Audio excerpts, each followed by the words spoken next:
everybody, welcome back to my channel. My name is Kay. Today I'm going to be talking about Gideon the Ninth. I finally got my hands on this several weeks after I was supposed to get it, and I read it, and now I'm ready to talk about it. So the big thing is that Gideon the Ninth by Tamsin Muir was super hyped. I feel like I kept seeing it everywhere. I mean, this was mostly obviously by the publisher. Tor pushed really hard as far as the marketing goes. And there was a lot of buzz about it, and everyone was really excited for it. And whenever a book gets a lot of hype like that, I'm always a little skeptical. But this book was said to have necromancers, and I love death magic and things like that.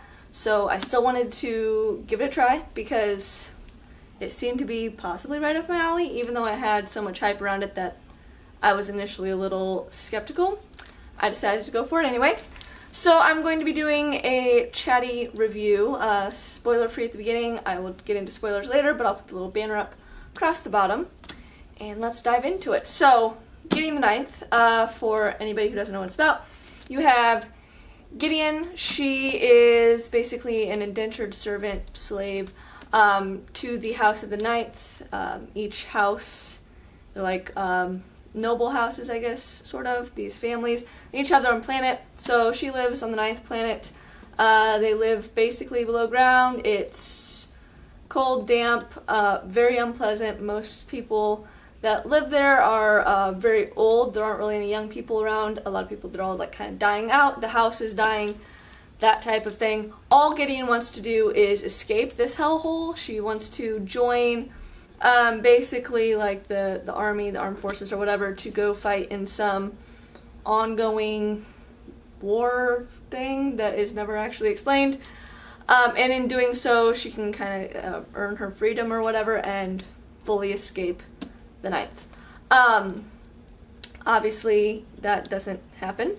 It's her 87th escape attempt, and it is thwarted, just like all the previous ones, by Harrow Hark, who is the daughter of the Lord and Lady of the House. She's basically in control of everything.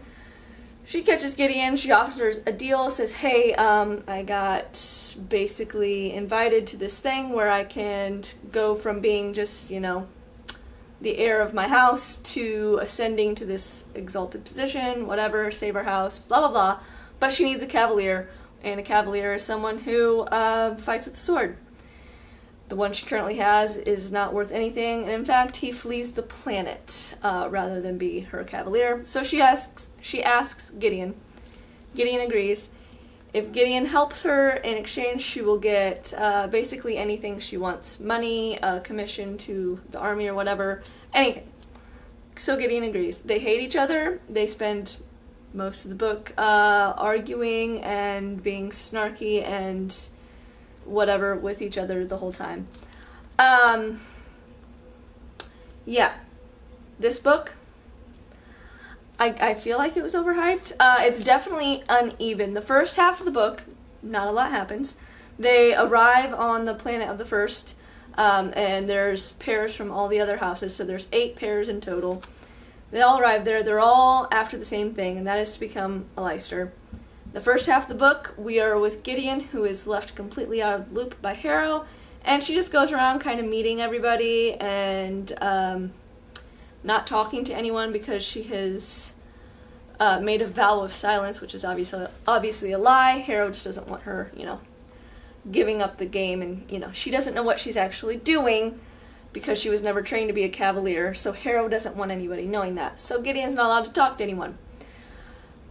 So it's just a lot of Gideon walking around and people talking to her, and Harrow being off doing whatever it is that she's doing, and that's kind of it. Till you get about halfway through, and that's, in this book, is about 200 pages. After that, the story picks up, then it becomes kind of this murder mystery, kind of puzzle type of book. Everyone's kind of trying to figure out and fit little pieces and clues together, not only as far as the murders go, but also the bigger picture of how to become a Leister, because they're not told. They arrive on this planet, and all that's told to them is there's one rule, and that is to not go into a room that you do not have permission to go into. Some of the rooms are locked. If you don't have permission to go into them, don't go in. That's the only rule. No one tells them how to become a Leicester. Nothing. This book was bragged up a lot. I saw a lot of people excited to read it. I saw some early reviews from people who had ARCs or whatever that were like, this is amazing, it's amazing, it's amazing. The whole tagline is lesbian necromancers in space. I feel like that was a mislead. Gideon is not a necromancer. Harrow is. But Gideon is our main character. She can fight really well with a sword, I guess, is her whole claim to fame. There's the whole bit about, Gideon doesn't have anything except her dirty magazines and her sword. I feel like the whole queerness thing was played up a lot. That was a really heavy focus. And in the book, you don't get a lot of that. Gideon kind of develops a crush a little bit, I guess. Outside of that, it's not really any type of focus. It's not really mentioned a whole lot. They're not in space. They technically travel through space to get from the planet of the ninth to the first, but that's like literally just a few pages, and then they're at this other planet. So they're not really out in space, which when I hear necromancers in space, I think like out in space, like on a spaceship, and it's, maybe that's just something that I kind of misconstrued there, but when I hear that, that's what I think of. I think it's going to be more kind of space opera-y. They're out in space doing spacey type of things. That's not what happened here. And the necromancers, yes, there is necromancy. It's definitely more of a thing in the second half of the book. Like I said, it doesn't really, there's not a lot going on in the first half. So you do get the necromancy, but I don't know, I just feel like it was hyped up to be a lot more than it was. Not to say that I didn't enjoy it. By the time I got to the end, so by the time I had pushed through the first half and got to the second half where things actually started happening, and then you get all the way to the end, by then I was enjoying it, and I do plan on probably reading the next one. So to me that's still like a 4-star book, because I don't do half-star ratings, and a 3-star is just very middle of the road and kind of meh for me. So it's still a 4-star book. I still enjoyed it, but it's like a low 4. It's not anything that I'm going to go around gushing about, anything like that. It was good. It was just very uneven, and I don't think the marketing for it did it any favors. I personally had read, obviously, some reviews before I started reading this, and I am really happy that I did, because there was at least one review that said, like, you have to get through the first half because nothing really happens, and then once you get to the second half it's way better, and then you'll really start to enjoy it. And that was true. And I'm glad that I knew that going into it, because if I hadn't been told that, and I had just started I just picked the book up and started reading it, I would have probably been tempted to DNF it and quit, because nothing was happening. And I have a huge stack of books that I want to get to this month, and I would have been disappointed, because the book has been so hyped and everyone is going on about how much they love it. I would have been let down, and I probably would have quit it.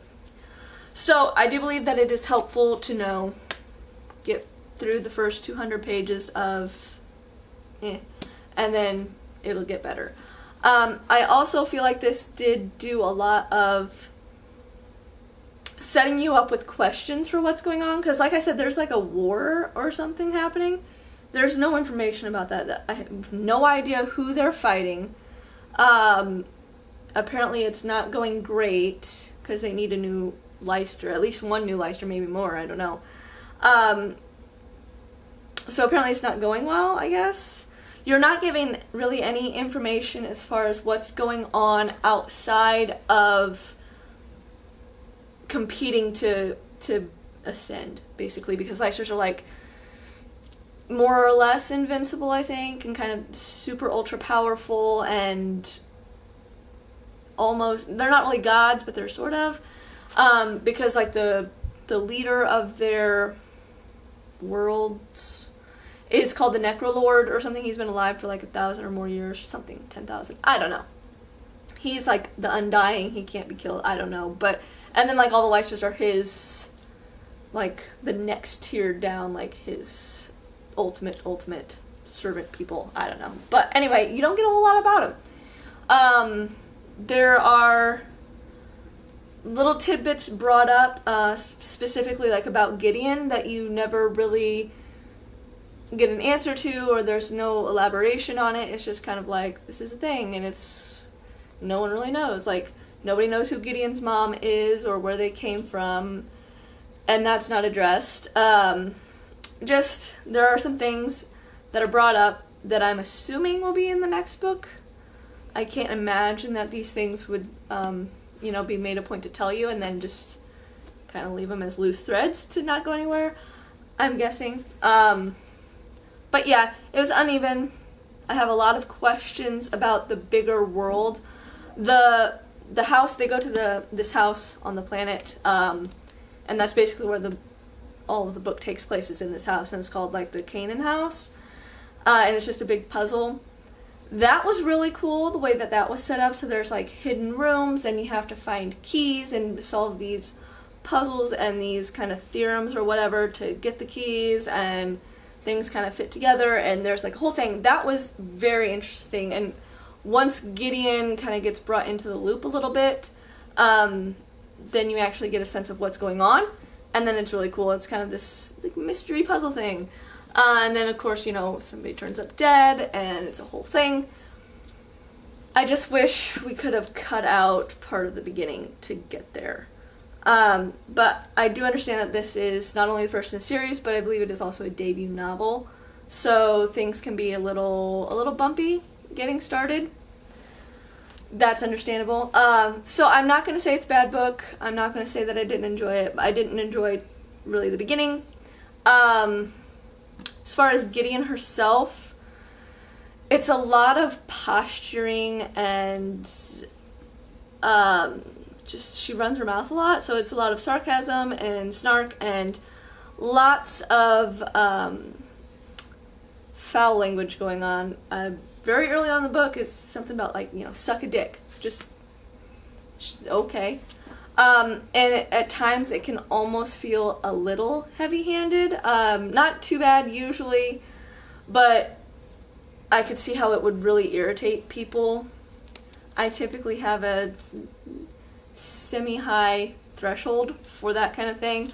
But even I, every once in a while, was like, okay, because Gideon never gets beyond that. It's just a lot of the same through the whole book.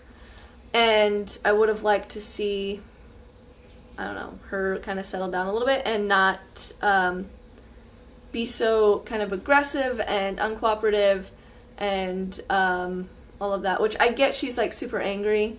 She's basically a slave and is miserable and hates, Harrow, and is completely unsocialized because everyone on her planet basically hates her. But I just didn't feel like she grew a whole lot from the beginning to the end. She, yeah. I'm very glad that the next book is not from her perspective. Harrow, to me, was more of an interesting character. She's the necromancer. She's the one figuring things out, figuring out the puzzles. So she's more intellectual, whereas Gideon, her approach is usually just to, poke it with her sword or something of that nature. She's not intellectual. She's not highly educated, I guess. So Harrow, to me, is more of an interesting character. And now, so going into the next book, I think it could get better just because it is going to have more of an interesting protagonist. So we'll see. I do have, wouldn't say high hopes, but not low expectations either. So that is the end of the spoiler-free section. Now I'm going to go into spoilers. So time to go if you haven't read it and you don't want to be spoiled. The biggest thing that I want to, okay, not the biggest thing. The first thing that I want to touch on is the fact that we get so little information about anything else in this world outside of this competition thing. But what we do get is just kind of given to us with no explanation. So Harrow, as a small child, goes into that tomb and finds I don't know if it was a girl, young woman. Anyway, breaks into this tomb and figures out how to get past all of the warding and the spells or whatever, and finds this person dead, not dead, catatonic, whatever. And then that's all we're really told about it. She's unlocked this tomb that was never supposed to be unlocked, and apparently this person almost defeated the Necrolord or something, and it's like his arch enemy. And then her parents kill themselves, and she takes over. And it's like, well, why is no more given to us than just that? And then, like, because it's not elaborated on in any way. So we're never told, like, who they're fighting, because apparently they're losing, or maybe not losing, but like things are not going super great. They're winning but still taking heavy losses. Either way, nothing is given beyond that. So it's like, why is it so important that the heirs to the houses come and choose to become Lysters and then do the thing? Like, I need more context as to why this is important. Why, because it's not even necessarily revealed really well till like the end as to why anyone would want to do this. Other than like the glory of being whatever. Because I don't even know that anybody really knows exactly what a Lyster is. It's important for Harrow because her house is dying, and apparently the Necrolord's gonna fix that somehow. But, I don't know, we don't get a lot of external explanation as far as what's going on in the wider world to explain why this is so terribly important and why everyone's vying so hard for it. I don't know. I guess I'm just not, I'm not understanding the dynamics that are going on in the book, because I don't feel like they were necessarily explained all that well. And then there's the whole the whole question around Gideon. Her mom showed up, like fell down through the mine shaft or whatever, showed up, and then like it was like a baby, and no one knows where they came from. Apparently there was not an extensive amount of effort put into finding out where they came from. I guess everyone's like, random people show up, okay. And then Gideon can't die. Like, they kill all the children and the babies, and Gideon just doesn't die, which makes everyone freaked out to be around her, which I get. But, like, she doesn't die. And then later on when Harrow, like, sucks all her life out or whatever to get through that challenge, and Gideon is expected to be at least severely incapacitated, and then she's just not. And then that's never, like, no one seems to be putting as much effort into finding out what the hell's going on with Gideon that I feel like I would. I would be like, you know, strike one is, where did this mother and child come from? How did they even get here without anyone realizing, without anyone noticing? They just kind of poof showed up. And then we killed all the babies, and this one just didn't die. At some point, I feel like I would have been going out of my way to try to find out what the hell was going on with Gideon.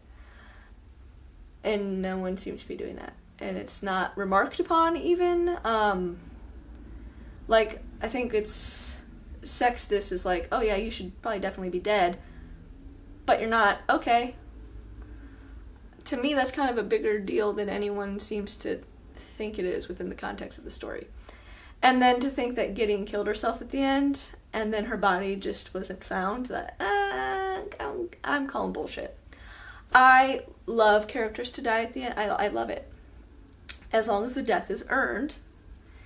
And for Gideon to sacrifice herself, sure, yes, because that's literally going to be the only way, I guess, for Harrow to then kind of ascend or whatever, and then she can fight off not Dulcinea.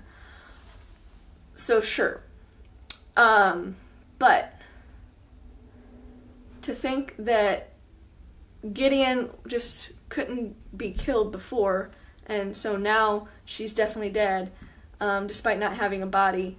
I just don't believe it. I think, despite the fact that the next book is from Harrow's point of view, I think we'll definitely be seeing Gideon again. I mean, if not, then I guess I'm just super wrong. But to me, it doesn't make sense for her to be dead. I don't know. You've shown twice that something is different about Gideon, and she apparently can't be killed by normal means. So now I no longer believe you when you say she's dead. Especially because her death happened more or less off screen. We don't have a body.